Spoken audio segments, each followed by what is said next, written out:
I was organizing Kurt's laptop for his tax documents when I accidentally opened the wrong folder and found 847 photos from his business conference in Hawaii, every single one featuring my sister Demi in a bikini, holding his hand on beaches I'd never seen, kissing him under waterfalls I'd never visited, wearing the diamond bracelet I thought he'd bought for our anniversary. The cursor had been hovering over what I thought was the 2024 receipts folder when I double-clicked, and suddenly, my laptop screen exploded with images that made my stomach drop to the floor. Photo after photo of my husband Kurt and my younger sister Demi. Before we jump back in, tell us where you're tuning in from, and if this story touches you, make sure you're subscribed, because tomorrow I've saved something extra special for you. Not just together, but together in ways that sisters and brothers-in-law should never be. There was Demi, her auburn hair catching the Hawaiian sunset, leaning against Kurt's chest on a pristine white sand beach. Kurt's hands wrapped possessively around her waist as they posed in front of the iconic Diamond Head crater. Another photo showed them sharing a tropical drink with 2 straws, their faces close enough that their foreheads touched. But it was the timestamp that made my hands start shaking. March 15th through March 22nd, 2024. The exact same week Kurt had told me he was attending a critical pharmaceutical sales conference in Honolulu. I scrolled through image after image, each one more devastating than the last. Demi wearing a flowing white sundress I'd never seen before, Kurt's arm draped casually over her shoulders as they watched the sunset from what looked like a luxury resort balcony, a selfie of them in matching Hawaiian shirts, both grinning at the camera with the kind of unbridled joy I hadn't seen on Kurt's face in months.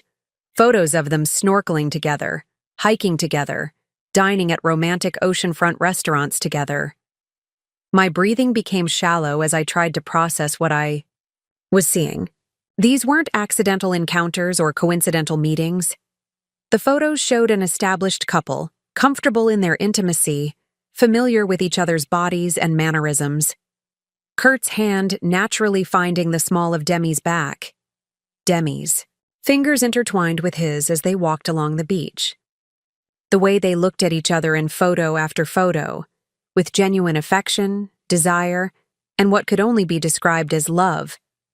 But the image that shattered what remained of my composure was buried halfway through the folder. A close-up shot of Demi's wrist, adorned with the delicate diamond tennis bracelet Kurt had given me for our 3rd wedding anniversary just 2 months earlier. The same bracelet he'd claimed cost him every penny of his bonus and represented his commitment to our future together. The same bracelet I'd worn proudly to every social event since, believing it symbolized his love and dedication. Except now I was staring at it, wrapped around my sister's wrist as she fed Kurt a piece of pineapple on a beach, 2,500 miles away from our home in Denver, during a trip I'd helped him budget for, believing every word about vendor meetings and sales presentations. The metadata on each photo told a story that contradicted everything Kurt had shared about his week. While he'd texted me about boring conference rooms and exhausting networking dinners, the photos revealed romantic sunset cruises, couples spa treatments, and intimate picnics on secluded beaches. While he'd complained about the terrible hotel continental breakfast, these images showed elaborate room service spreads on a private lanai overlooking the Pacific Ocean. My mind raced as I tried to reconcile the evidence with the reality I thought I'd been living. Kurt had called me every evening during that trip, sharing details about pharmaceutical industry presentations and difficult clients. He'd sent me photos of conference rooms and complained about the poor Wi-Fi in his hotel. Every detail had been carefully crafted to maintain the illusion of a legitimate business trip, while he was actually living a romantic fantasy with my sister. I discovered videos mixed among the photos that made the betrayal even more visceral. A clip of Demi laughing as Kurt attempted to surf, calling him baby, in a voice dripping with affection. Another video showed them dancing, barefoot on the beach to music I couldn't hear, moving together with the familiarity of lovers, not in-laws who barely spoke at family gatherings. They moved like people who'd been intimate many times before, who knew each other's bodies, who had private jokes and shared memories. The final image in the folder was a screenshot of a Hawaii resort booking confirmation, a 7-night stay, at the Grand Wiley Resort in a romantic ocean view suite, for 2 guests, Mr. Kurt Stevens and Miss Demi Patterson. My maiden name. My sister had used my maiden name to book a romantic getaway with my husband. I sat back in our home office chair, the same chair where Kurt had sat just 3 months earlier, showing me his conference itinerary on this very laptop, explaining how important this Hawaii trip was for his career advancement. The same desk, where I'd helped him organize his presentation materials, iron his business shirts, and pack his suitcase with the professional attire he'd apparently never worn. 3 years of marriage, 5 years together total. And this is how I discovered that the 2 people I trusted most in the world had been living a completely different life behind my back. Not just an affair, but an elaborate deception that had transformed Kurt's business trip into their romantic honeymoon, funded partially by my own salary as a pediatric nurse working 12-hour shifts to support our household, while Kurt built his sales career. The photos weren't just evidence of betrayal. They were documentation of a parallel universe where my husband and sister had created the kind of romantic paradise I'd been dreaming Kurt and I might visit for our upcoming 5th anniversary. Every sunset, every adventure, every intimate moment I'd imagined sharing with the man I'd married, they'd already lived together while I worked extra shifts to afford the mortgage payments Kurt said his commission couldn't quite cover. As I continued scrolling, I found photos that revealed this wasn't their first trip together. Timestamps from earlier months showed them in different locations: Napa Valley, San Diego, even what appeared to be a weekend in Las Vegas. Each set of photos documented not just physical intimacy, but emotional connection, inside jokes, and the kind of easy comfort that comes from spending significant time together. But this was just the beginning of a story that would reveal how naive I'd been, how long this had been planned, and how the woman who discovered these photos would be very different from the woman who walked away from that laptop screen. Because sometimes the most devastating betrayals lead to the most powerful transformations, and sometimes losing everything you thought you wanted is exactly what you need to discover who you really are. The photos were only the first piece of a puzzle that would change everything. My story begins long before those devastating photos, in the pediatric intensive care unit at Denver Children's Hospital, where I'd spent the last 7 years saving lives and building the foundation of who I thought I was. My name is Samantha Mitchell, and at 31, I'd already established myself as one of the most dedicated nurses on the unit. Colleagues often joked that I cared more about my patients than my own well-being, working consecutive 12-hour shifts without complaint, volunteering for the hardest cases, and staying late to comfort families during their darkest moments. Growing up in a middle-class family in Colorado Springs, I'd learned early that hard work and dedication were the pathways to everything worthwhile in life. My parents, both teachers, had instilled in me values of integrity, loyalty, and putting others' needs before your own. These weren't just ideals. They were the operating principles that guided every decision I made. When other kids were partying, in college, I was studying for my nursing boards. When my friends were traveling Europe after graduation, I was working double shifts to pay off student loans and save for a future I believed would be built on solid ground. The irony wasn't lost on me that I'd chosen a profession dedicated to healing others while remaining blind to the wounds being inflicted in my own life. In the hospital, I could spot the smallest changes in a patient's condition, detect subtle shifts that other staff missed, advocate fiercely for children who couldn't speak for themselves. But somehow, I'd failed to notice the most obvious signs of deterioration in my own marriage. I'd always been the responsible one, the reliable daughter, the friend everyone called during emergencies. In high school, while my younger sister Demi was sneaking out to parties and dating the quarterback, I was volunteering at local nursing homes and maintaining a 4.0 GPA, Preparing and narrating this story took us a lot of time, so if you are enjoying it, subscribe to our channel. It means a lot to us. Now back to the story. The contrast between us had been apparent from childhood. Demi was the spontaneous, charismatic one who could charm her way out of any situation, while I was methodical, thoughtful, and perhaps too trusting for my own good. Our family dynamics had established patterns that would follow us into adulthood. Demi was the one who took risks, made dramatic decisions, and somehow always landed on her feet when things went wrong. I was the one who cleaned up messes, provided stability, and sacrificed my own wants for the greater good of family harmony. Our parents adored us both, but in different ways. They worried about Demi's impulsiveness while taking my reliability for granted. My parents had always praised my dedication, but worried about my tendency to give too much of myself to others. "Samantha," my mother would say, "you can't save everyone. Sometimes you need to save some energy for yourself." I'd dismiss her concerns with a smile, believing that love meant sacrifice, that relationships required one person to be the steady foundation while the other pursued their dreams. This philosophy had attracted me to Kurt in the first place. When we met at a medical conference 5 years earlier, he was working as a pharmaceutical sales representative, charming and ambitious, but struggling to find his footing in a competitive industry. He'd approached me during a break between sessions, complimenting my thoughtful question about pediatric pain management protocols, and I'd been immediately drawn to his confidence and apparent passion for healthcare innovation. Kurt seemed to need someone stable, someone who believed in his potential when he doubted himself. During our early relationship, I'd supported him through 3 job changes, helped him study for industry certifications, and covered our expenses during his transition periods. When he struggled with self-doubt, I was his cheerleader. When he faced rejection from clients, I was his comfort. When he needed someone to believe in his dreams of becoming a top sales performer, I was his unwavering supporter. The pattern had continued into our marriage.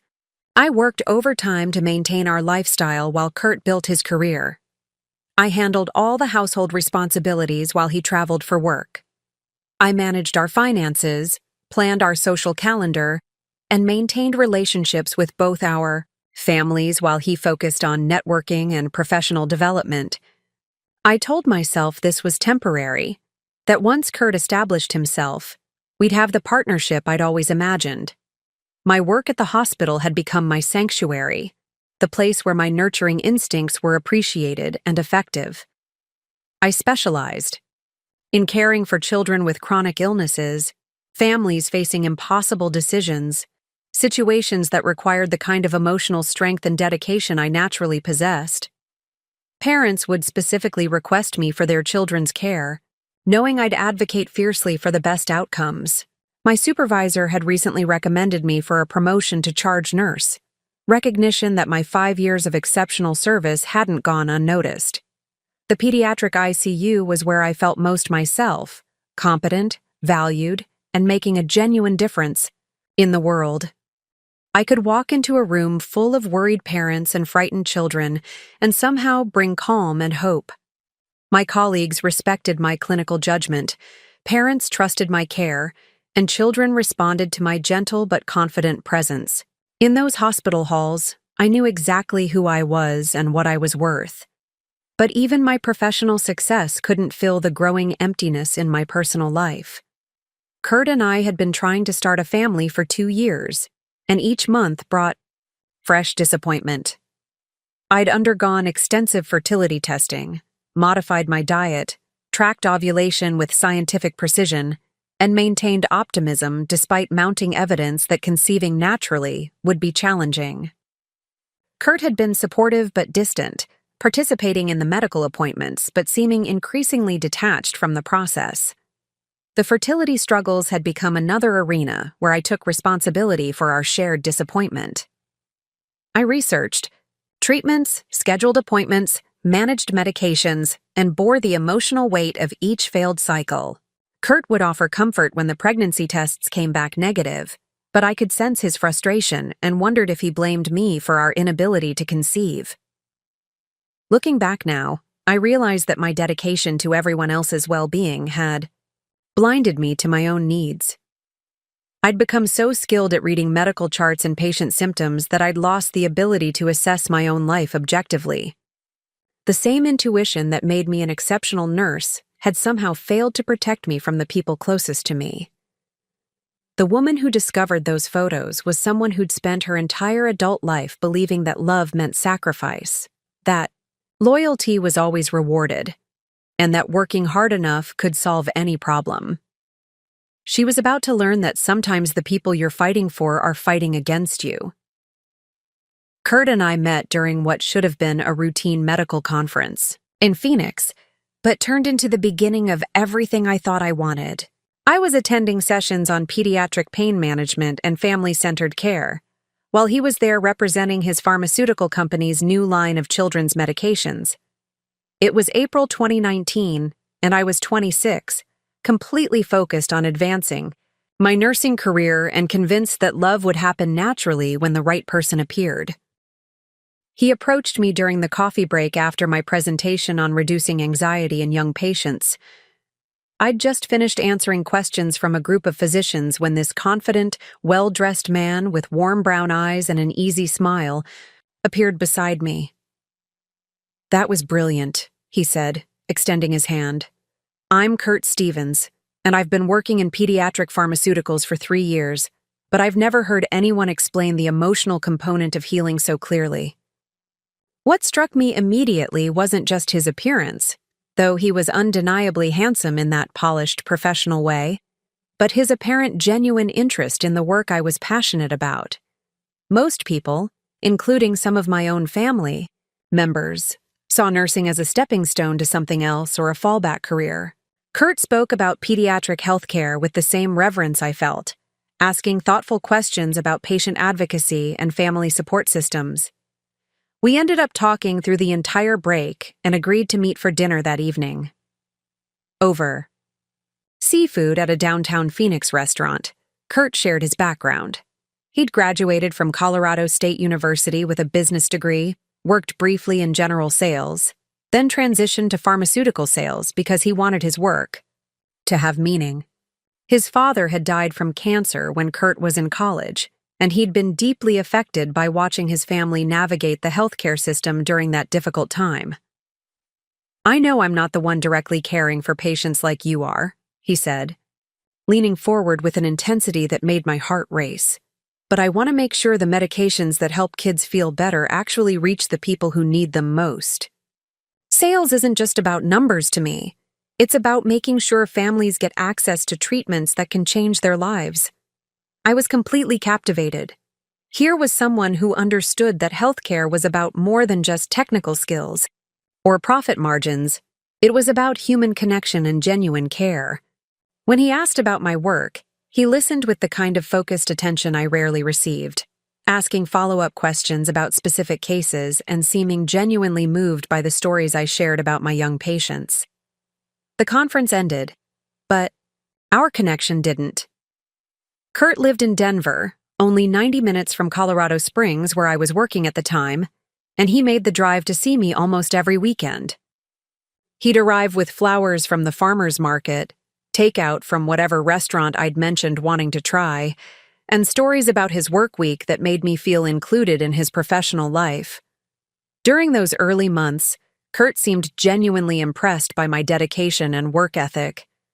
When I worked overtime during a particularly difficult case, a 7-year-old with leukemia whose family was struggling with treatment decisions, Kurt would bring me dinner at the hospital and wait patiently while I finished my shift.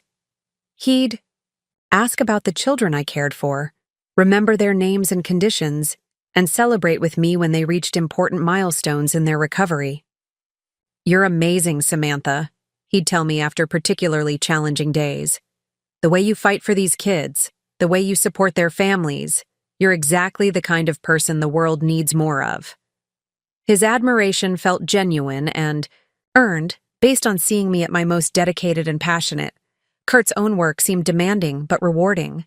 He'd share stories about building relationships with pediatric practices, educating doctors about new treatment options, and the satisfaction he felt when a medication he'd recommended helped a young patient improve. He spoke about his territory, manager with respect, mentioned colleagues by name, and seemed genuinely invested in advancing within his company. 6 months into our relationship, Kurt was offered a promotion that would require relocating to Denver. Without hesitation, I applied for positions at Denver Children's Hospital and was thrilled when they offered me a spot in their pediatric intensive care unit. The move felt like a natural next step for both our careers and our relationship. Kurt helped me pack my Colorado Springs apartment, drove the moving truck himself, and spent weeks helping me settle into my new life in Denver. He seemed proud to introduce me to his Denver colleagues and excited to explore our new city together. We'd spend Saturday mornings hiking in the mountains, afternoons visiting local farmers markets, and evenings cooking together while discussing our respective workdays. The proposal came 18 months later, during a camping trip to Rocky Mountain National Park. Kurt had planned everything perfectly: a sunset hike to our favorite overlook, a picnic with my favorite foods, and a ring he'd clearly chosen with care. "Samantha," he said, dropping to one knee as the sun painted the mountains gold behind him, "you make me want to be the best version of myself every day. Will you marry me?" I said yes without hesitation, believing I'd found someone who valued the same things I did: meaningful work, genuine connection, and building something lasting together. The man who proposed that evening seemed like everything I'd hoped for in a partner: supportive, ambitious, and deeply committed to making a positive difference in the world. Our wedding in September 2021 felt like the culmination of everything we'd built together, but it was really just the beginning of what I thought would be our shared journey towards something extraordinary. We chose a small ceremony in the Colorado mountains, surrounded by close family and friends, with Kurt's pharmaceutical colleagues mixing easily with my nursing friends, and both our families celebrating what everyone agreed was a perfect match. Early months of marriage exceeded even my optimistic expectations. Kurt had been promoted to senior territory manager, covering the entire western region for pediatric medications, which meant better compensation but also significantly more travel. I supported his career advancement enthusiastically, taking pride in his success and believing that his professional growth would benefit our future family. When he needed to attend conferences in Seattle, Los Angeles, or Phoenix, I'd help him prepare presentations, iron his shirts, and send encouraging texts throughout his trips. Kurt's dedication to his work impressed me. He'd return home with detailed stories about breakthrough medications that could help children with chronic conditions, new partnerships with pediatric practices, and his growing reputation within the pharmaceutical industry. His passion for making a difference in young patients' lives resonated deeply with my own commitment to pediatric healthcare. I felt like we were partners in a shared mission. He was getting life-saving medications to the doctors who needed them, while I was providing direct care to the children who benefited from those treatments. Meanwhile, my own career was flourishing at Denver Children's Hospital. I'd been promoted to charge nurse in the pediatric intensive care unit, a position that came with increased responsibilities, but also the satisfaction of leading a team of nurses I deeply respected. The promotion meant longer hours and more complex cases, but also a significant salary increase that allowed us to buy our first house together, a charming craftsman bungalow in the Highlands neighborhood with a perfect nursery room and a backyard, where I could already envision birthday parties and family gatherings. Our financial partnership felt seamless and sustainable. I managed our household budget with the same methodical approach I used for patient care plans, tracking expenses, maintaining savings goals, and ensuring we lived within our means despite Kurt's variable commission-based income. When his sales were strong, we'd celebrate with nice dinners or weekend getaways. When his territory faced challenges, my steady nursing salary provided the stability that kept our household running smoothly. Kurt and I fell into a rhythm that felt sustainable, and loving. He'd return from business trips with stories about successful client meetings, new product launches, and the relationships he was building with pediatric practices across his territory. I'd share updates about my patients, the families I was supporting through difficult diagnoses, and the small victories that made 12-hour shifts worthwhile. We'd spend his weekends at home hiking together, trying new restaurants, and planning for the future we both wanted. Our shared interest in pediatric healthcare created a unique bond between us. Kurt would ask thoughtful questions about my most challenging cases, and I'd offer insights about how certain medications affected my young patients. Sometimes he'd bring me samples of new pediatric formulations his company was launching, excited to show me innovations that might help the children in my care. This professional connection made our marriage feel like more than just a romantic partnership. We were collaborators in meaningful work that genuinely improved lives. The house became our sanctuary, a place where Kurt could decompress from extensive travel, and I could recover from emotionally demanding hospital shifts. We hosted dinner parties for friends, holiday gatherings for family, and quiet evenings. That felt like the domestic bliss I'd always imagined marriage would provide. Kurt's colleagues would comment on how lucky he was to have found someone so supportive, while my nursing friends admired what appeared to be his dedication to both his career and our relationship. Our decision to start trying for a family 18 months into our marriage felt natural and exciting. Kurt had always spoken about wanting children, and I'd dreamed of becoming a mother since my teenage years. We talked about names, discussed parenting philosophies, and even began setting aside money for the college funds we'd eventually need.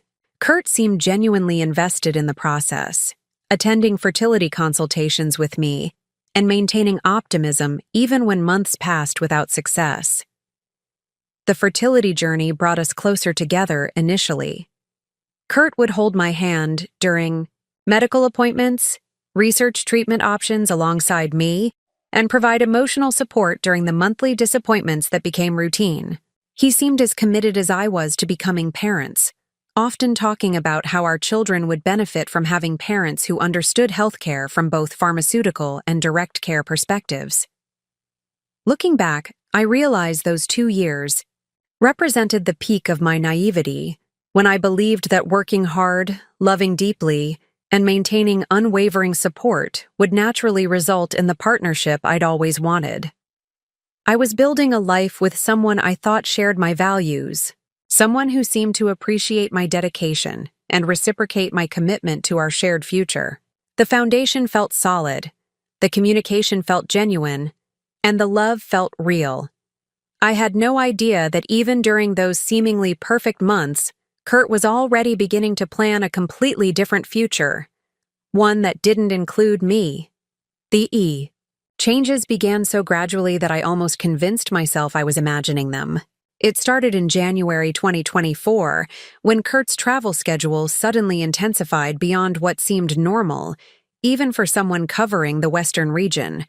What had been 2 or 3 trips per month became weekly departures, with Kurt explaining that his company was launching a major new pediatric medication that required extensive relationship building with key medical practices. "The competition is fierce," he'd tell me while packing his suitcase for yet another trip. "If I don't establish these connections now, we'll lose market share to the bigger pharmaceutical companies. This is temporary, Samantha, but it's critical for my career advancement." His explanations made sense, and I supported him completely, taking pride in his dedication and work ethic. But I started noticing inconsistencies that felt insignificant at the time. Kurt would mention flying to Portland for a conference, then accidentally reference a restaurant that I knew was in San Diego. When I'd ask about it, he'd laugh and say he'd mixed up his trips. The travel was making him disoriented. I'd smile and joke about his busy schedule, never questioning the explanation. More concerning were the small changes in his preparation rituals. Previously, Kurt had been meticulous about his professional appearance, spending time selecting appropriate business attire and ensuring he had all necessary presentation materials. Now, I'd find casual clothes, Hawaiian shirts, board shorts, expensive sunglasses, mixed in with his business suits. When I'd comment on the unusual packing choices, Kurt would explain that many pharmaceutical companies were embracing casual Friday concepts for their conferences, trying to create more relaxed environments for relationship building.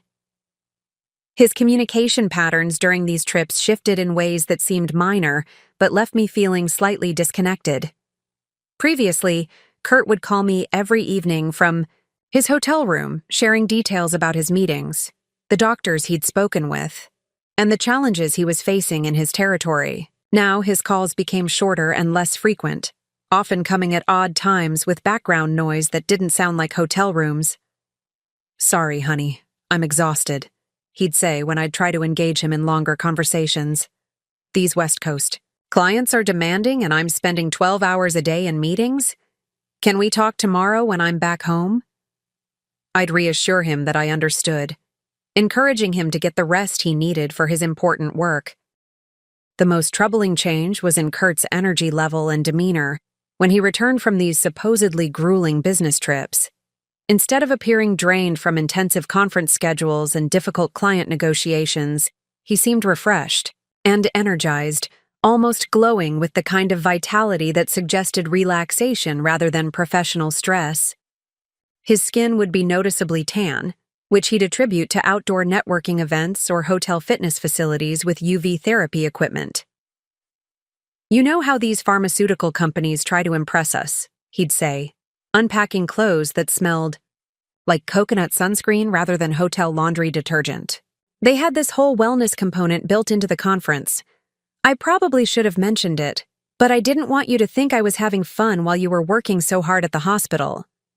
More troubling was how Kurt began excluding me from work events that had previously included spouses.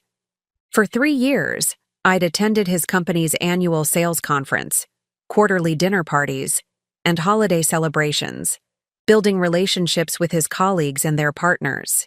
Suddenly, Kurt would return from these events with apologies and explanations that felt increasingly rehearsed. "They changed the format this year," he'd explain after missing the spring sales conference. "It's more intensive, focused on training, rather than socializing. They specifically asked that spouses stay home so we can concentrate on the new product launches." When I expressed disappointment about missing the event I'd been looking forward to, Kurt would kiss my forehead and promise that next year would be different. The financial irregularities began appearing around this same time, though they were subtle enough that I initially dismissed them as administrative errors. Our joint credit card statements would show charges from upscale restaurants in cities where Kurt claimed to be attending boring medical conferences, often for amounts that seemed excessive for solo business dinners. When I'd ask about these expenses, Kurt would explain that pharmaceutical companies encouraged relationship building through expensive client entertainment. "Dr. Rodriguez's practice manager loves sushi," he'd say, showing me a receipt for a $200 dinner at a high-end Japanese restaurant. I took her and her assistant to dinner to discuss our new medication protocols. These relationship investments pay off in the long run when they choose our products over competitors. Most subtle but persistent was the change in Kurt's attention to our shared goals and future plans. Our conversations about starting a family became increasingly brief and perfunctory. His engagement with our fertility treatments felt mechanical rather than emotionally invested. The man who had once researched treatment options alongside me now seemed distracted during medical appointments, checking his phone and appearing eager for the sessions to end. I had no idea I was already being systematically excluded from his real life. By February 2024, the inconsistencies in Kurt's stories became harder to ignore, though I was still finding ways to rationalize each discrepancy. The first major red flag came when he returned from what he'd described as a grueling 3-day medical conference in Sacramento, looking remarkably tan and relaxed. When I commented on his healthy glow, Kurt quickly explained that the conference hotel had an exceptional fitness center with UV therapy lights. "You know how these pharmaceutical companies try to impress us," he said, unpacking clothes that smelled like coconut sunscreen rather than hotel laundry detergent. They had this whole wellness component built into the conference. I probably should have mentioned it, but I didn't want you to think I was having fun while you were working so hard at the hospital. The explanation felt forced, but what really troubled me was finding sand in his shoes. Actual beach sand, not the kind you'd encounter at a hotel fitness center. When I mentioned it casually, Kurt seemed flustered before explaining that the wellness center had included a sand volleyball court for team building exercises. The detail felt too specific, too rehearsed, like he'd prepared for exactly this question. More concerning were the financial irregularities I began noticing in our joint checking account. Kurt had always handled his business expenses through company credit cards, but suddenly there were personal charges for amounts that seemed excessive for work travel. A $400 charge at a surf shop in California appeared the same week he'd claimed to be in meetings in Phoenix. When I asked about it, Kurt seemed genuinely surprised to see the charge, before quickly recovering with an explanation about buying gifts for his top clients. "It's relationship building," he said, showing me a receipt for what appeared to be women's beach accessories, designer sunglasses, premium sunscreen, and a silk sarong. Dr. Martinez's practice manager loves unique gifts, and I found these handmade items that I thought would help secure our account. You know how competitive this industry is.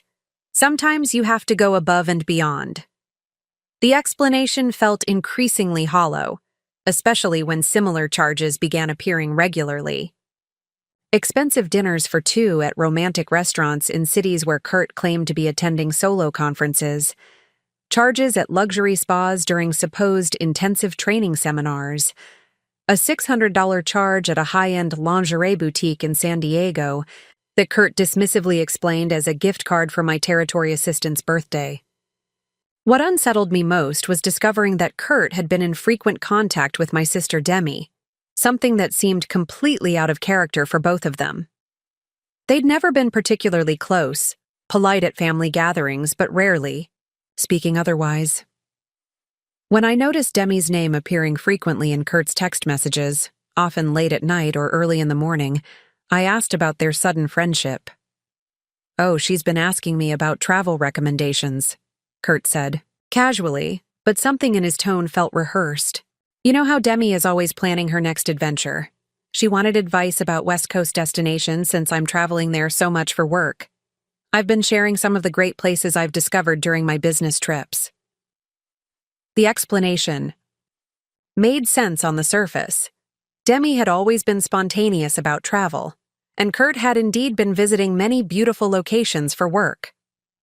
But when I tried to engage Demi in conversation about her travel plans during our weekly family dinner, she seemed evasive and changed the subject quickly, her usual bubbly enthusiasm replaced by nervous fidgeting. "Just exploring options," she said with a dismissive wave, avoiding eye contact. "You know me, I never stick to one plan for long." But I caught her exchanging a meaningful look with Kurt across the dinner table, a moment of silent communication that made my stomach clench with unease. The most devastating discovery came when I found a receipt in Kurt's pants pocket for a jewelry store in San Diego, the same weekend he'd claimed to be attending a medical symposium in Portland. The receipt was for a diamond tennis bracelet, the exact same one he'd given me for our anniversary 2 months later. When he presented it to me in January, claiming it had cost him his entire quarterly bonus, I'd been moved to tears by his thoughtfulness and sacrifice. Now, staring at a receipt dated weeks earlier from a completely different city than where he'd claimed to be, I felt my first real moment of panic. The timeline didn't work, the location didn't match, and the story about sacrificing his bonus to buy me something special had been a complete fabrication. Worse yet, the receipt showed he'd purchased a matching set, earrings, necklace, and bracelet, for a total cost that was nearly double what our mortgage payment. I began paying closer attention to Demi during family gatherings, and my worst fears were confirmed when I noticed her wearing diamond earrings that perfectly matched my anniversary bracelet, the same cut, the same setting, unmistakably part of the set Kurt had purchased in San Diego. When I complimented them, Demi's face flushed as she mumbled something about saving up for something special before quickly changing the subject. The car. Pieces were starting to form a picture I didn't want to see, but the evidence was becoming impossible to ignore. Kurt's mysterious travel expenses, his secretive communication with Demi, the matching jewelry, the inconsistent stories about his whereabouts. Everything pointed to a betrayal so intimate and systematic that my mind struggled to process its implications. But even as the warning signs accumulated, I found myself making excuses, desperate to preserve the foundation of trust that our marriage was built on. I wasn't ready to confront the possibility that the two people I loved most in the world were conspiring against me.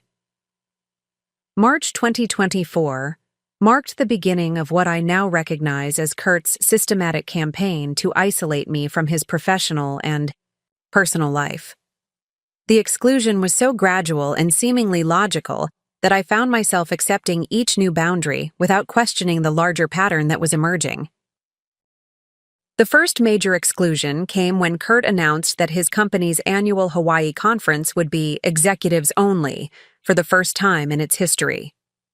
For the past 3 years, I'd attended this event with him, building friendships with other spouses and enjoying what had become our favorite annual getaway. The conference had always been held at beautiful resorts, combining business sessions with leisure time that allowed couples to explore the islands together.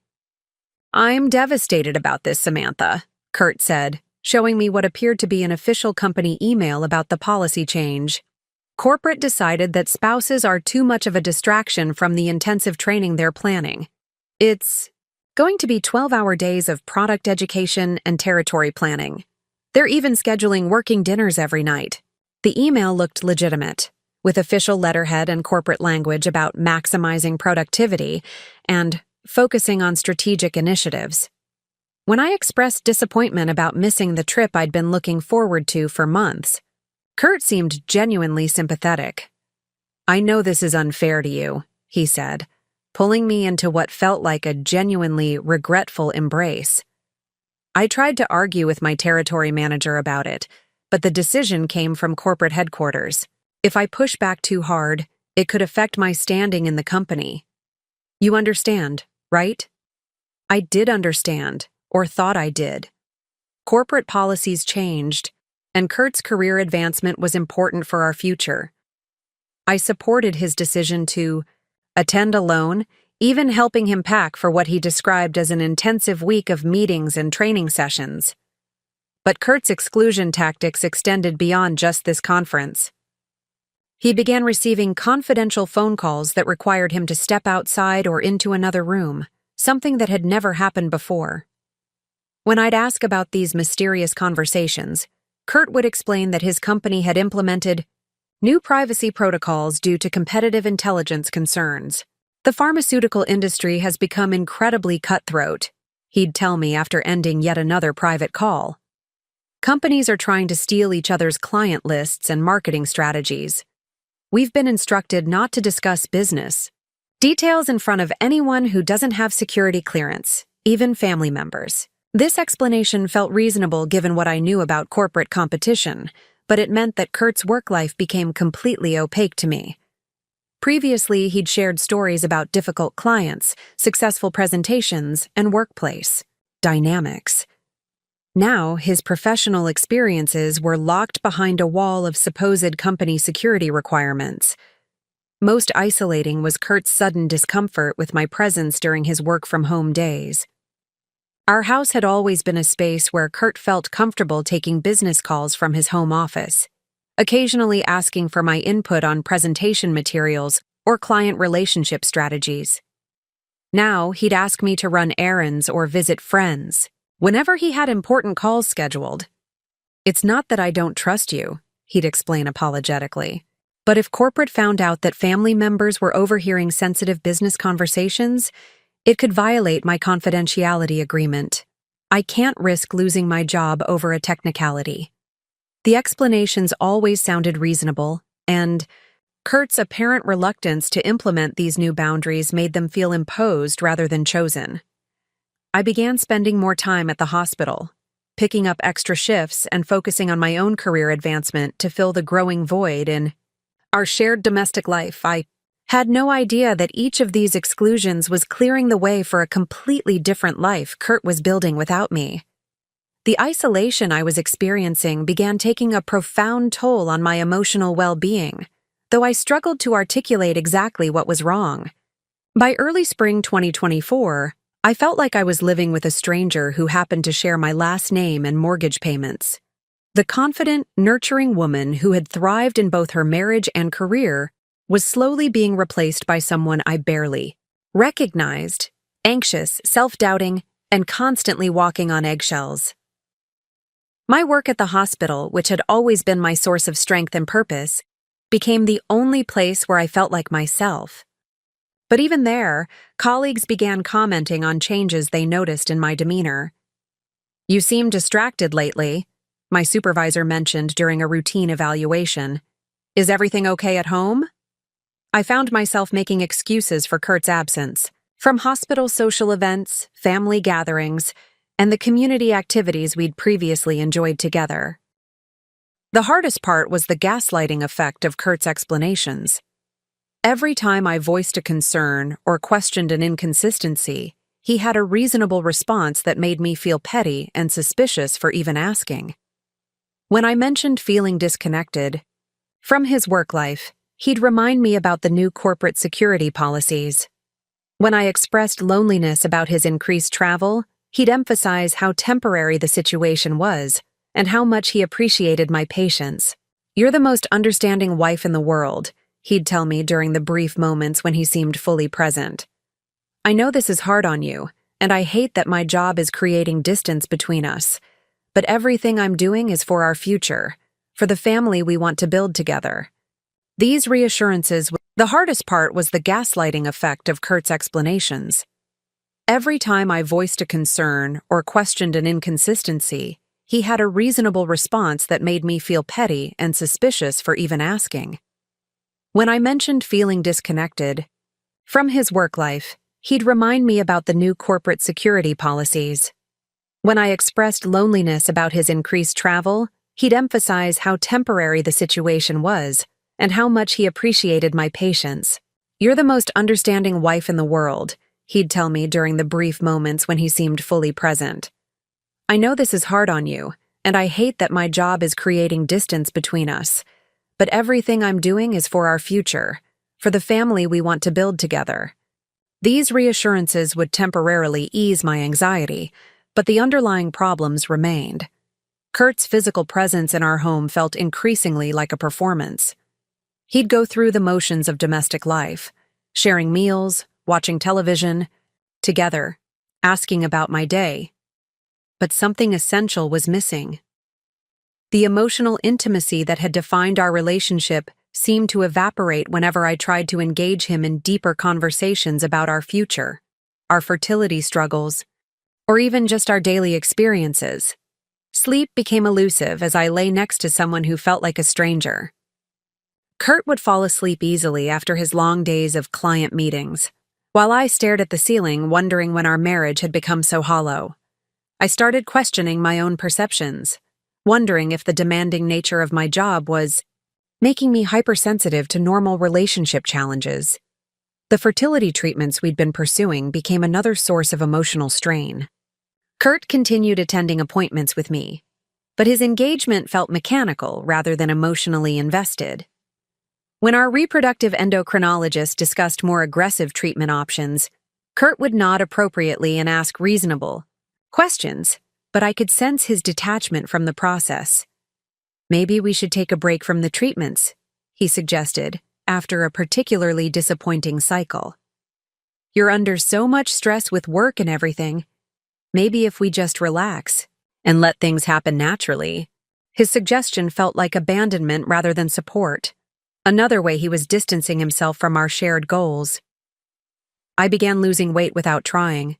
My appetite diminished by a constant knot of anxiety in my stomach. Friends and family started expressing concern about my appearance and energy level. "You're working too hard," my mother would say during our weekly phone calls. "You need to take better care of yourself." But how could I explain that I wasn't just overworked? I was living in a marriage that felt like an elaborate charade, where every conversation felt scripted, and every day brought new evidence that I was being systematically excluded from my husband's real life. The breaking point came on a rainy Tuesday evening in mid-April, when I returned home from an exhausting 13-hour shift at the hospital to find Kurt packing for yet another urgent business trip. This time, he claimed his territory manager had called an emergency meeting in Las Vegas to address competitive threats in his pharmaceutical territory. As I watched him fold clothes I'd never seen him wear to actual business meetings, tropical shirts and board shorts that seemed more appropriate for a beach vacation than corporate presentations, something inside me finally snapped. "Kurt," I said, sitting on the edge of our bed while he continued packing, "can you help me understand why you need beach clothes for a business meeting in Las Vegas?" He paused, holding a bright blue Hawaiian shirt that still had tags attached, and I could see him calculating his response. "Oh, this? The hotel has a pool area where they're hosting some of the networking sessions. It's one of those modern corporate retreat concepts. They think people are more relaxed and open to new ideas in casual." For weeks, I'd been making excuses for my growing suspicions, convincing myself that I was being paranoid or insecure. But as I sat there in the quiet house, surrounded by the remnants of a marriage that felt increasingly hollow, I realized that continuing to trust blindly wasn't protecting my marriage. It was enabling my own destruction. Every instinct I'd developed as a pediatric nurse was screaming that something was desperately wrong, yet I'd been ignoring those same diagnostic skills when it came to my own life. The decision to actively investigate rather than passively accept felt both terrifying and empowering. For months, I'd been drowning in uncertainty, second-guessing my own perceptions and making excuses for increasingly obvious red flags. Taking control of the situation by seeking concrete evidence felt like the first proactive choice I'd made in my own life for far too long. I'd spent my entire career as a nurse, learning to recognize patterns, to investigate symptoms, and to advocate for patients who couldn't advocate for themselves. When a child came into the ICU with symptoms that didn't quite add up, I didn't accept the easy explanations. I dug deeper, asked more questions, and gathered more evidence until I understood what was really happening. The same analytical skills that made me excellent at diagnosing medical conditions could be applied to diagnosing what was happening in my own life. The irony wasn't lost on me that I could spot the smallest changes in a patient's condition, detect subtle shifts that other staff missed, advocate fiercely for children who couldn't speak for themselves, yet I'd been blind to the deterioration of my own marriage. I'd become so skilled at reading medical charts and patient symptoms that I'd lost the ability to assess my own life objectively. I started with our shared laptop, the one Kurt had been using less frequently as he relied more on his work devices. My hands trembled as I opened his browser history, email accounts, and photo folders. I wasn't looking to violate his privacy maliciously. I was looking to confirm or dispel the fears that were consuming my mental health and destroying my ability to function in my marriage. The first thing I noticed was how meticulously Kurt had been covering his tracks. His browser history was suspiciously clean, with only work-related searches and innocent websites. But I remembered from my computer training at the hospital that deleted browser history could often be recovered. I downloaded a data recovery program and began the process of retrieving what Kurt thought he'd erased forever. As the program ran, I methodically searched through his email accounts, finding mostly work correspondence and spam. But buried in his drafts folder, I discovered partially written messages that had never been sent, fragments of conversations that referenced places he'd never mentioned visiting, and people I didn't recognize. What I found in that first hour of searching would change everything. But more importantly, the act of choosing to seek truth instead of accepting convenient lies marked the moment I began reclaiming my own power. After months of feeling like a victim of circumstances beyond my control, I was finally taking action to understand and address what was really happening in my life. The investigation began not with anger or revenge, but with a nurse's methodical approach to diagnosing a patient whose symptoms weren't adding up. I was finally ready to discover what was making my marriage so sick, even if the treatment required radical surgery. What I discovered in Kurt's digital footprint during those first few hours of investigation was like finding pieces of a puzzle that revealed a completely different picture than the one I'd been living with. The browser history alone told a story that contradicted months of supposed business trips and corporate conferences. Instead of searches for pharmaceutical industry news or client information, I found extensive research on romantic resort destinations, couples activities, and travel booking sites. The data recovery program I'd installed revealed searches that Kurt thought he'd permanently deleted. Best romantic restaurants Maui, couples spa packages California, private beach resorts West Coast, and most damning, how to hide travel expenses from spouse. Each search felt like a physical blow, confirming that my suspicions weren't paranoia, but accurate diagnosis of a diseased marriage.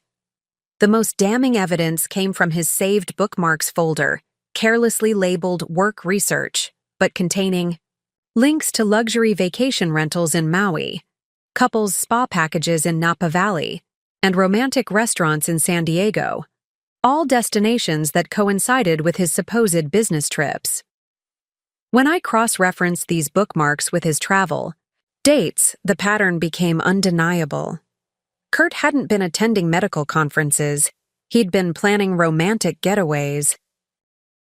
But the discovery that stopped my heart was a saved email confirmation buried in his drafts folder.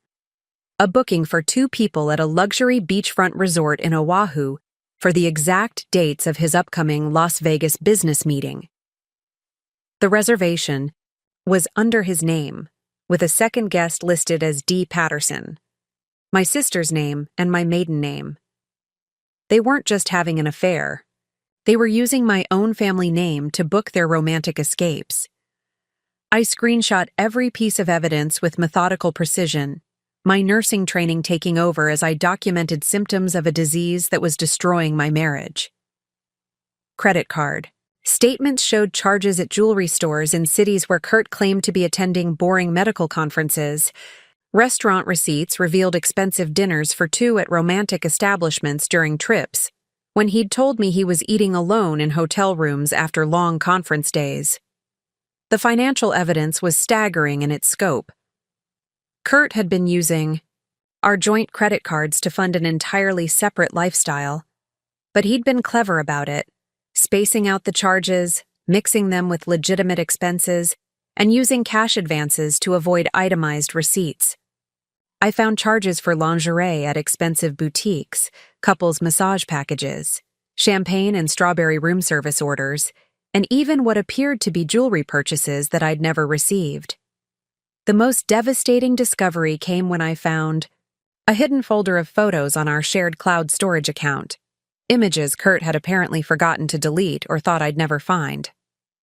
Pictures of my sister Demi wearing lingerie I'd never seen before, posing in hotel rooms with ocean views that Kurt had described to me as cramped conference accommodations. Photos of them holding hands on beaches, sharing intimate dinners, and looking at each other with the kind of passion I thought Kurt and I had lost due to work stress and fertility struggles. One image showed Demi wearing what I initially thought was a new diamond necklace, until I realized it was the matching earrings to the tennis bracelet Kurt had given me for our anniversary. He'd bought a jewelry set and split it between his wife and his mistress, as if we were both accessories in his double life. The cruelty of it was breathtaking, using the same romantic gesture to manipulate both women in his life. As I continued investigating, I found text message threads that Kurt had thought he'd deleted, conversations between him and Demi planning their trips with an intimacy that spoke of a long-term relationship, not a recent affair. References to our place in Hawaii and discussions about when we can finally be together permanently revealed that this wasn't just infidelity, it was a complete alternate life they'd been building together. The messages included detailed, logistics about avoiding detection, coordinating their stories, timing their communications when I was at work, even discussing my schedule and emotional state to determine the safest times for their interactions. They'd been studying me like a problem to be solved rather than a person to be loved. But perhaps the most shocking discovery was finding a detailed expense spreadsheet hidden in Kurt's personal files, tracking every dollar he'd spent on their relationship versus money spent on our marriage. The comparison was devastating. He'd spent more on a single weekend trip with Demi than he'd spent on our last 3 anniversaries combined. The digital evidence painted a picture of systematic deception that had been going on for nearly a year. Every business trip, every late-night phone call, every excuse about corporate security policies had been carefully constructed, lies designed to give Kurt the freedom to build a relationship with my sister while maintaining the financial stability and domestic support that my marriage provided. But perhaps the most shocking discovery was realizing how long this had been planned and how many people in my life had apparently known the truth while I remained completely oblivious to my own husband's betrayal. The evidence suggested a conspiracy that extended far beyond just Kurt and Demi, involving colleagues, friends, and possibly even family members who had been helping to maintain their deception. The deeper I dug into Kurt's digital life, the more I realized that what I'd discovered wasn't just an affair. It was an elaborate, long-term conspiracy that involved multiple people in my life working together to deceive me. Text messages between Kurt and Demi revealed planning that went back over 10 months, starting just after our second wedding anniversary when I'd been working extra shifts to help pay for the fertility treatments we'd both claimed to want. The most devastating messages were ones where they discussed me directly, referring to me as the obstacle and the problem we need to solve permanently. Demi had written, "She's so trusting, it almost makes me feel guilty. Almost." Kurt's response was even more chilling. "Don't feel guilty. She's getting what she wants, someone to pay the bills and take care of everything domestic. We're just taking what we deserve." But reading through months of their communications revealed the calculated cruelty of their planning. They had discussed timing their trips to coincide with my most demanding work periods, knowing I'd be too exhausted to ask probing questions. They'd researched my shift schedules at the hospital, coordinating their meetups during my longest work days when I'd return home depleted and grateful for any attention Kurt showed me. The betrayal extended beyond just Kurt and Demi. I found evidence that my own parents had been inadvertently helping to cover for their relationship. Text messages showed Demi asking my mother for my work schedule, claiming she wanted to plan surprise visits, but actually using the information to ensure she and Kurt could meet without risk of running into me. My father had unknowingly provided alibis by confirming family events that Kurt was supposedly attending while he was actually with Demi. Even more disturbing was discovering a detailed spreadsheet Kurt had created, tracking my emotional state, work schedule, and financial contributions to our household. He'd been monitoring my overtime hours, calculating how much extra money my additional shifts brought in, and timing his fake business trips to maximize both my earnings and my exhaustion. The document included notes about my fertility treatment schedule, with reminders to be extra supportive during my most vulnerable moments. The most shocking discovery was a group text thread that included several of Kurt's pharmaceutical industry colleagues, people I'd considered friends who'd attended our wedding and shared dinners at our home. They'd been covering for Kurt's fake business trips, providing him with conference schedules and industry information he could reference to make his lies more convincing. One colleague had even created fake meeting invitations and conference materials to support Kurt's deception. "Thanks for covering for me with the Phoenix conference details," Kurt had written to a co-worker named Marcus.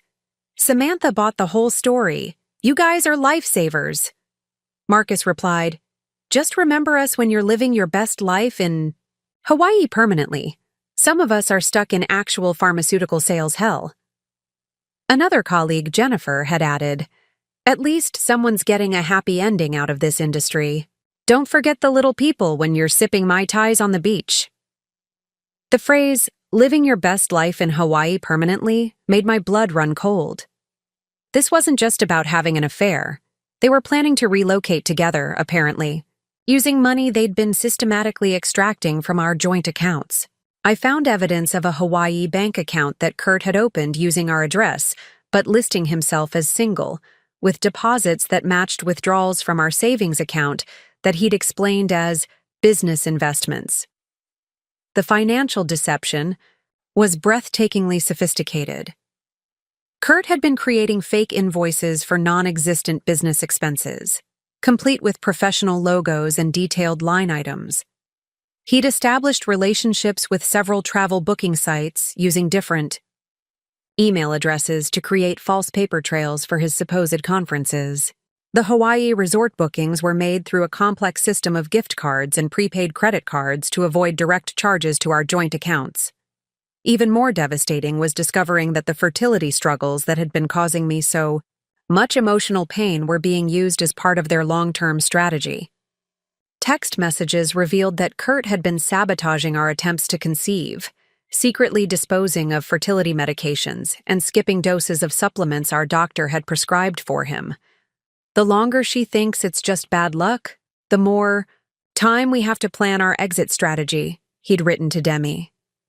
But perhaps the most cruel discovery was a series of voice messages between Kurt and Demi, recorded during my fertility treatment appointments. They'd been laughing about my dedication to the process, mocking my hope and determination. In one particularly devastating recording, Kurt mimicked my voice asking the doctor about treatment options, while Demi giggled in the background. "She's so desperate to have my baby," Kurt said. "She has no idea I'd rather have anyone else's at this point." They'd calculated that my dedication to trying to save our marriage, combined with my demanding work schedule and the emotional toll of failed fertility treatments, would keep me distracted and compliant while they built their new life together. Every extra shift I'd worked to pay for treatments was actually funding their romantic getaways. Every month I'd blamed myself for our failure to conceive was a month they'd bought themselves to plan my replacement. The scope of their deception was breathtaking in its cruelty and sophistication. This wasn't a crime of passion. It was a methodically planned dismantling of my life, conducted by people I'd trusted completely while they discussed my eventual destruction with casual indifference. They'd turned my love, my work ethic, and my dreams of motherhood into weapons against me, all while presenting themselves as my greatest supporters. After 3 sleepless nights of processing the devastating evidence I'd uncovered, something remarkable happened inside me. The grief and shock that had initially paralyzed me transformed into something much more powerful: cold, calculated determination. I realized that Kurt and Demi had made a critical error in their planning. They'd underestimated the woman they were betraying. They saw me as a compliant, trusting victim who would continue funding their deception indefinitely. They had no idea they were dealing with someone who'd spent years making life-or-death decisions in pediatric intensive care. My nursing background had taught me that when facing a crisis, emotion could be deadly. The same methodical thinking that helped me save children's lives would now be applied to saving my own future. Instead of confronting them immediately in anger, which would only alert them to start covering their tracks more carefully, I decided to let them continue believing I was oblivious while I systematically dismantled their plans. The first phase of my strategy involved securing irrefutable evidence. I began creating detailed spreadsheets documenting every lie Kurt had told, every fake conference he'd claimed to attend, and every dollar he'd stolen from our joint accounts. I cross-referenced his travel dates with actual pharmaceutical industry conferences, proving that most of his supposed business trips were completely fabricated.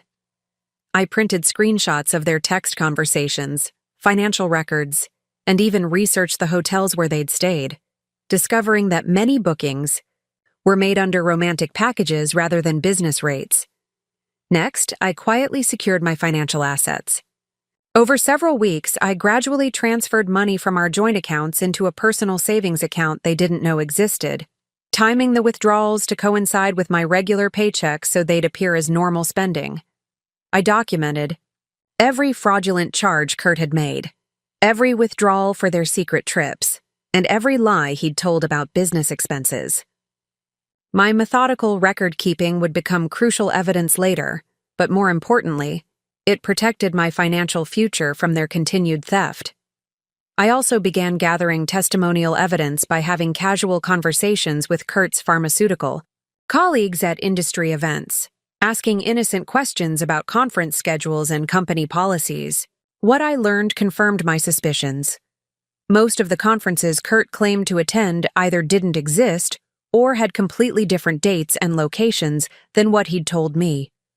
His colleagues, thinking they were protecting him, actually provided me with the evidence I needed to prove his systematic deception. The psychological aspect of maintaining my facade required incredible strength. I had to smile when Kurt returned from his business trips, listen to his fabricated stories about client meetings, and respond to his expressions of love with apparent warmth, all while knowing he was actively planning my eventual abandonment. I studied his behavior patterns, noting when he seemed most confident versus when he appeared nervous, learning to read the signs of his deception. Most importantly, I consulted with a divorce attorney without Kurt's knowledge, learning about Colorado's laws regarding adultery, financial fraud, and asset protection. My lawyer explained that the evidence I'd gathered could not only prove grounds for divorce, but also support claims for financial compensation due to Kurt's systematic theft of marital assets to fund his affair. We discussed timing, strategy, and the importance of catching them in the act, rather than simply confronting them with historical evidence. I also began building my professional network, strengthening relationships with colleagues who could provide character references and emotional support when the truth inevitably came out. I documented my work performance, secured recommendations from supervisors, and even researched opportunities for career advancement that could help me establish financial independence more quickly. The hardest part of my strategic planning was maintaining the facade of normalcy while living with someone I now knew was actively working to destroy my life. I had to suppress my anger when he complained about work stress, knowing he was actually stressed about coordinating his double life. I had to respond supportively when he mentioned being tired from travel, knowing he was exhausted from romantic getaways rather than business meetings. But perhaps the most crucial element of my planning was psychological preparation. I practiced conversations in my head, anticipating their denials, excuses, and attempts at manipulation. I researched the psychological tactics that cheaters typically use when confronted: blame shifting, gaslighting, minimizing, and prepared. Responses that would keep me in control of the narrative. I also prepared for the emotional aftermath, arranging for time off work and identifying friends who could provide support during what I knew would be a difficult period. I researched temporary housing options in case I needed to leave our home, and I secured copies of all important documents in a safety deposit box they couldn't access. By the time I finished my strategic planning, I wasn't just documenting their betrayal. I was systematically engineering their downfall. Every move was calculated, every piece of evidence was secured, and every potential consequence was anticipated. Kurt had taught me that the people closest to you could be your most dangerous enemies. Now I was about to teach him that underestimating those same people could be the most expensive mistake of his life. The prey was about to become the predator, and neither Kurt nor Demi had any idea what was coming. The perfect opportunity to expose. Kurt and Demi's betrayal presented itself in early May when Kurt announced another critical pharmaceutical conference in Hawaii. The same trip I'd already discovered was actually a romantic getaway they'd been planning for months. This time, however, I would be ready for them. Instead of remaining the naive, trusting wife they expected, I would orchestrate the most devastating confrontation they could imagine. My plan required precision timing and careful manipulation of their own arrogance against them. I knew from their text messages that they'd grown overconfident, believing I was completely oblivious to their relationship. This confidence would become their downfall. I booked my own flight to Hawaii, arriving a day before Kurt's supposed departure, and reserved a room at the same luxury resort where they planned to stay. Every detail had to be perfect for the trap I was setting. The genius of my plan was using their own deception to destroy them. I created a fake family emergency. That would require me to unexpectedly travel to Hawaii the same week as Kurt's conference. I told him my cousin had been in a serious car accident in Honolulu and was in critical condition, a story that played perfectly into his perception of me as someone who would drop everything to help family members. "Oh my God, Samantha, you have to go?" Kurt said when I shared the fabricated crisis, his concern appearing genuine while I knew he was internally celebrating that I'd be out of the way during his romantic trip. "Don't worry about the cost. This is an emergency. Your family needs you." His immediate encouragement to spend money on the unexpected trip was particularly galling, considering he'd been stealing from our joint accounts to fund his affair. But his eagerness to support my emergency travel confirmed that he had no idea I knew about his real plans. I watched his relief as he helped me pack, even suggesting I extend my stay if my cousin needed additional support. The next phase involved carefully coordinating with my workplace to ensure I could take the time off without raising suspicions. I told my supervisor about the family emergency, providing just enough detail to secure emergency leave while maintaining the fiction that kept Kurt unaware of my real intentions. My nursing colleagues were incredibly supportive, offering to cover my shifts and providing the emotional support they thought I needed for a genuine family crisis. Meanwhile, I continued monitoring Kurt and Demi's communications, watching them finalize their plans for what they believed would be another uninterrupted romantic getaway. Their text messages revealed excitement about finally having a whole week together without any interruptions, and discussions about taking things to the next level during their Hawaii trip. They even joked about how easy it had been to manipulate me into clearing the way for their romance. I spent hours researching the resort where they'd be staying, studying the layout, identifying the best observation points, and planning my approach. I reserved a rental car and mapped out multiple routes between the airport and resort. I even researched Hawaiian law regarding recording conversations, ensuring that any evidence I gathered would be legally admissible.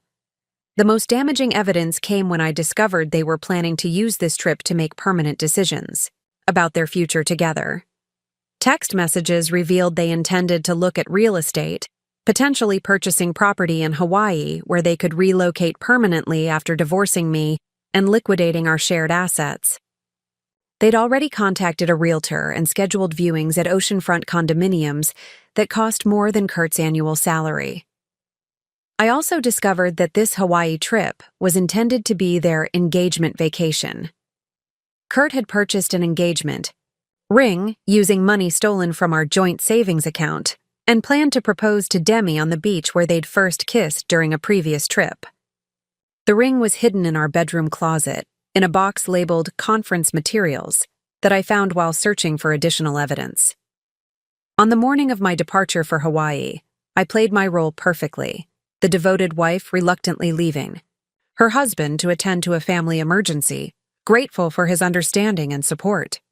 Kurt drove me to the airport, kissed me goodbye, and wished me luck with my cousin's recovery. As I walked toward security, I could see the relief in his face, believing he'd successfully manipulated me into clearing the way for his romantic week with my sister. "Call me when you land," he said, squeezing my hand with what appeared to be genuine affection. "And don't worry about anything here. I'll be stuck in boring meetings all week anyway." I nodded, playing the part of the trusting wife one last time. "I love you," I said, the words feeling like ash in my mouth but necessary for maintaining my cover. He had no idea that the woman boarding that plane was no longer the trusting, naive wife he'd been deceiving for months. The woman heading to Hawaii was someone very different, someone with evidence, a plan, legal backup, and absolutely nothing left to lose. Someone who was about to turn their romantic paradise into the scene of their complete destruction. The trap was set, and they were walking directly into it. I arrived at the Hawaiian resort a full day before Kurt and Demi were scheduled to check in, giving me time to prepare for what would be the most important performance of my life. The irony wasn't lost on me that I was staying at the same luxury resort where they'd planned their romantic escape, funded partially by my own nursing salary. The ocean view room I'd booked overlooked the same beach where they'd taken dozens of intimate photos during their previous trips. The morning of their arrival, I positioned myself in the resort's lobby cafe with a clear view of the front desk, wearing sunglasses and a hat to avoid immediate recognition. Watching them check in together was surreal. They moved with the comfortable familiarity of an established couple, Kurt's hand casually resting on Demi's lower back as they laughed at something the desk clerk said. The sight of my husband and sister behaving like honeymooners should have devastated me, but instead, I felt only cold satisfaction knowing their charade was about to end. What struck me most was how natural they looked together, how effortlessly they played the role of vacationing lovers. Kurt carried both their bags with the practiced ease of someone who'd done this many times before, while Demi linked her arm through his as they walked toward the elevators. They weren't nervous or secretive. They were completely comfortable, which told me this routine was well established. I followed them at a distance as they settled into their oceanfront suite, noting the room number and timing their movements. They spent the afternoon on the beach, completely relaxed and unsuspecting, taking the same types of romantic photos I'd discovered on Kurt's laptop. I watched from my balcony as Kurt applied sunscreen to Demi's back, as she fed him pieces of tropical fruit, as they kissed in the shallow waves like teenagers on spring break. During their beachside lunch, I used high-powered binoculars to observe their body language and interactions. They weren't just physically intimate. They communicated with the shorthand of people who'd spent extensive time together. Demi would start a sentence and Kurt would finish it. They shared inside jokes that made them both laugh. Most telling was how Kurt looked at her, with genuine affection and attention that he hadn't shown me in months. That evening, I executed the confrontation I'd been planning for weeks. I waited until they returned to their room after what appeared to be a romantic dinner at the resort's most expensive restaurant, then knocked on their door at exactly 9:30 p.m. I'd timed it perfectly, late enough that they'd be relaxed and off guard, but early enough that they wouldn't be asleep. When Kurt answered, expecting room service or hotel staff, his face went through a progression of emotions I'll never forget. Confusion, recognition, shock, and finally, pure terror.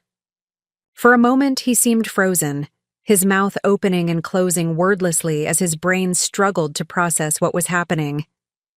"Surprise," I said calmly, pushing past him into the room where Demi was emerging from the bathroom wearing the matching diamond earrings to my anniversary bracelet and a silk robe I'd never seen before.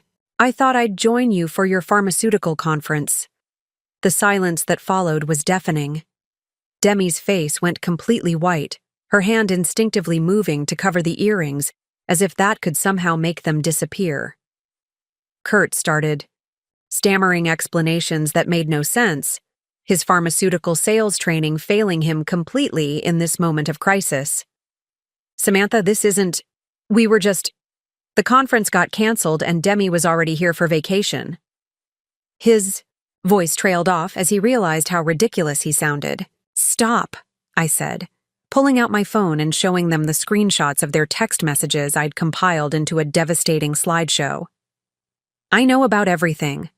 The fake business trips, the Hawaii bank account, the fertility sabotage, the jewelry, the real estate plans, the colleague conspiracies. I know about all of it."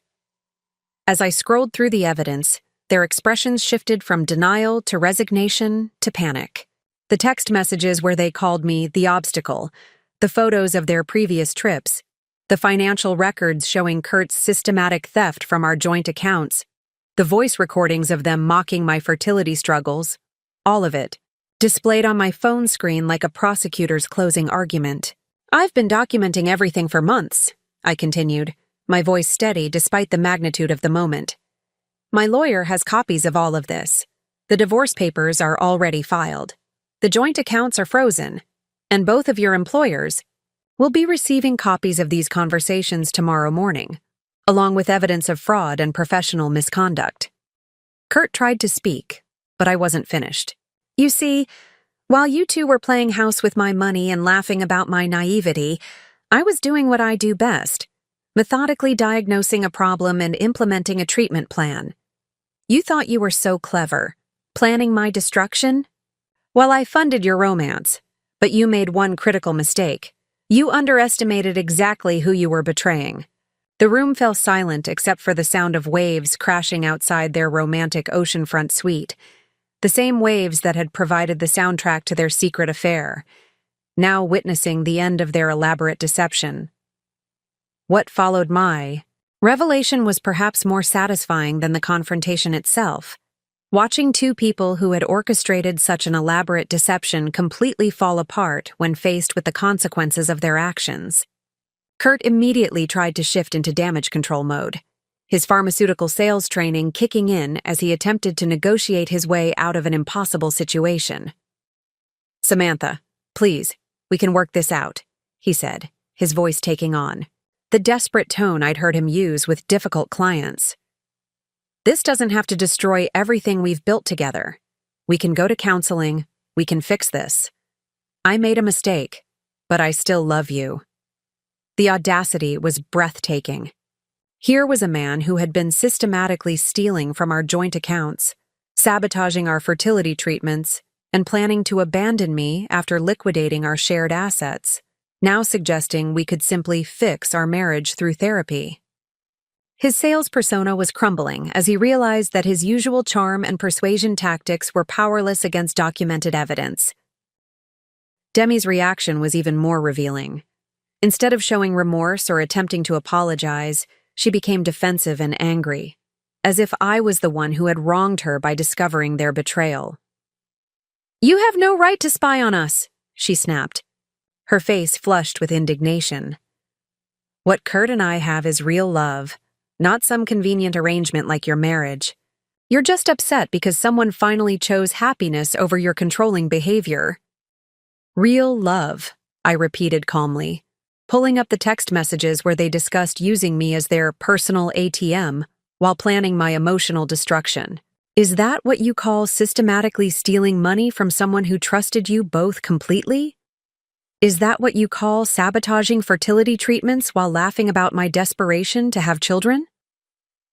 The immediate practical consequences began unfolding rapidly. Kurt's phone started buzzing with notifications as the automated systems I'd set up began executing the legal and financial protections my attorney had prepared.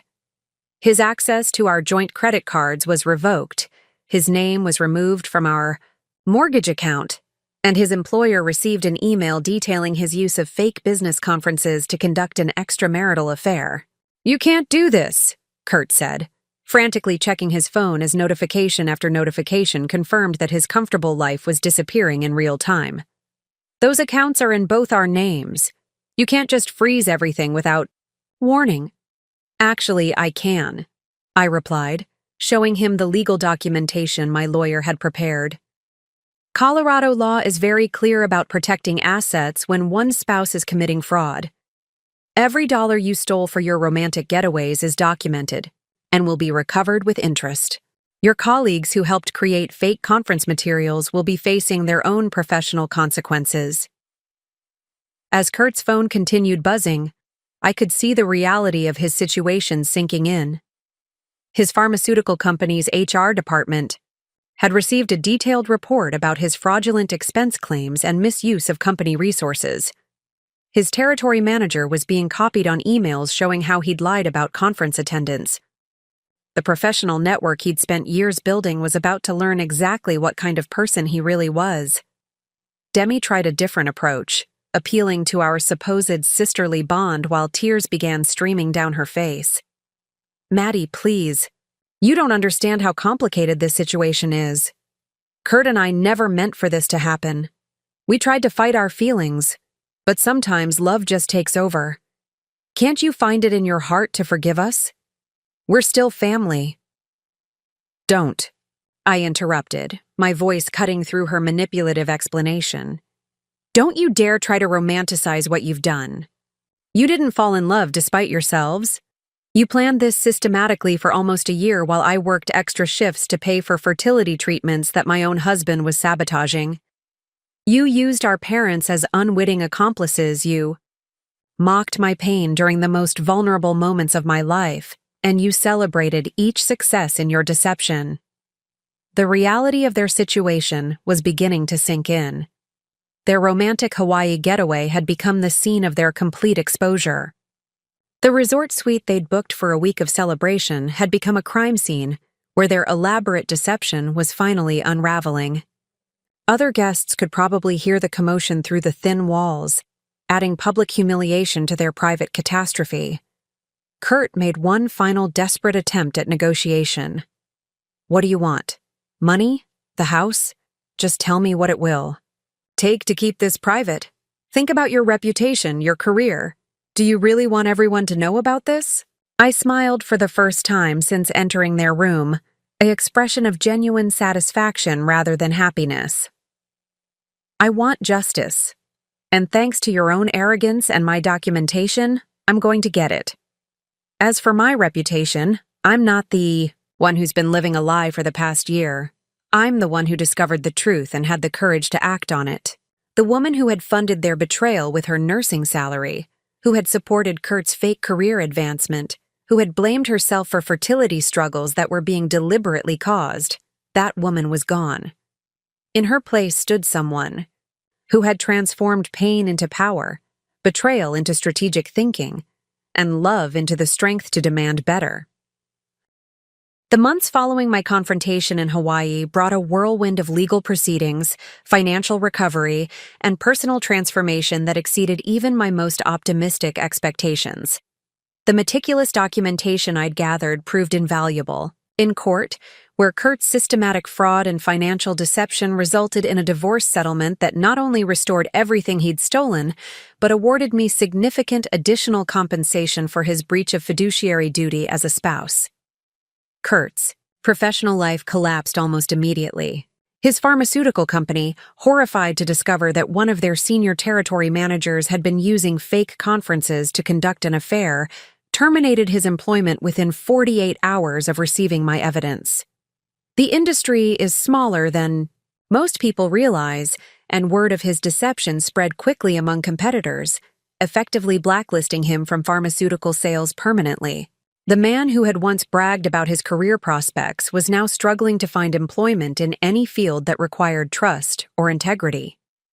The Hawaii bank account he'd opened using stolen funds was frozen and its contents recovered, along with penalties that left Kurt in significant debt. The jewelry he'd purchased for both Demi and me became evidence in the financial fraud case, ultimately awarded to me as part of the restitution. Wearing those diamond earrings to family gatherings, the ones Demi had flaunted during their affair, became a small but satisfying reminder of justice served. My relationship with my family required more complex navigation. My parents were devastated to learn about Demi's role in the betrayal, particularly when they realized how she'd manipulated them into providing alibis and information. The trust between my sister and the rest of our family may never fully recover. Demi's attempts to maintain that she and Kurt were true love fell flat when their relationship imploded under the pressure of real-world consequences. Apparently, their connection wasn't strong enough to survive unemployment, debt, and social ostracism. Professionally, my career flourished in ways I hadn't expected. The confidence and analytical skills I developed while investigating Kurt's betrayal translated into exceptional leadership abilities at the hospital. I was promoted to nursing supervisor within 6 months of my divorce, with a salary increase that more than compensated for the loss of Kurt's income. My colleagues, initially concerned about my personal crisis, came to admire my resilience and strategic thinking. Most surprisingly, addressing my fertility concerns became possible once I removed the stress and sabotage from my life. 6 months. After my divorce was finalized, I underwent successful fertility treatments using a sperm donor, something I'd never considered while married, but which now felt like reclaiming my autonomy over my reproductive future. My daughter, Isabella, was born healthy and perfect 11 months after that confrontation in Hawaii. The house Kurt and I had shared became entirely mine through the divorce settlement, but I ultimately chose to sell it and purchase a smaller home closer to the hospital. The fresh start felt essential, and the proceeds from the sale funded my maternity leave and Isabella's college savings account. Today, 3 years later, I wake up every morning in a life I built entirely on my own terms. The woman who discovered those devastating photos seems like a stranger now, someone who accepted crumbs when she deserved the whole meal, someone who worked herself to exhaustion, supporting people who were planning her destruction. I learned that sometimes the worst betrayals lead to the most necessary transformations. And sometimes losing everything you thought you wanted is exactly what you need to discover what you actually deserve. Looking back on this experience 3 years later, I realized that discovering those photos was the moment my real life began. For years, I'd been living according to someone else's script: the devoted wife, the understanding partner, the woman who sacrificed her own needs to support everyone else's dreams. The betrayal forced me to confront a fundamental truth. I had been so focused on being worthy of love that I'd forgotten to demand the love I actually deserved. The most important lesson I learned was about the difference between loyalty and enabling. I had convinced myself that supporting Kurt through his career struggles, covering his financial shortfalls, and accepting his increasingly distant behavior was what good wives do. In reality, I was enabling a man who saw my dedication as weakness rather than strength, my trust as naivety rather than love. True partnership requires mutual respect and shared sacrifice, not one person funding another's deception.